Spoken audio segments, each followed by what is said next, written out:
জুয়ের একটা বিয়ে আইছে, পাত্রের বয়স একটু বেশি, একটা বাচ্চাও আছে। আমি ওই বুড়া পেটারে বিয়ে করবো না। তোমার লিগে রাজপুত্র বই হয়েছে, যেটা আইছে হেডাই বিয়ে করো। আমার একটু চুপ করো না। আমার হইছে পোলা কপাল। আর আব্বা তো কাশতেছে কেন?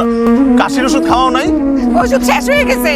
অলরেডি তোমার অনেক বাকি বাট্টা পড়ে গেছে, তোমার বাকি দেওয়া সম্ভব।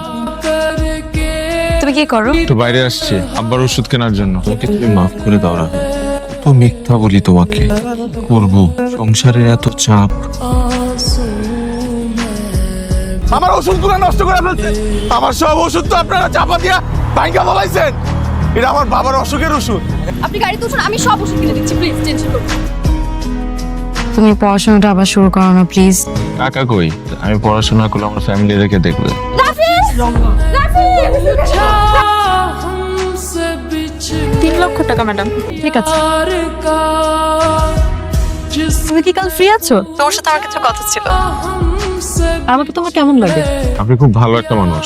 আপনি হেল্প না করলে আব্বাকে বাঁচাইতে পারতাম না। কিন্তু আমি তো তোমাকে এমনি এমনি হেল্প করি, এর বিনিময়ে আমি যদি তোমার কাছে কিছু চাই। আপনি যা চাবেন আমি আমার সামর্থ্যের মধ্যে হলে অবশ্যই করবো।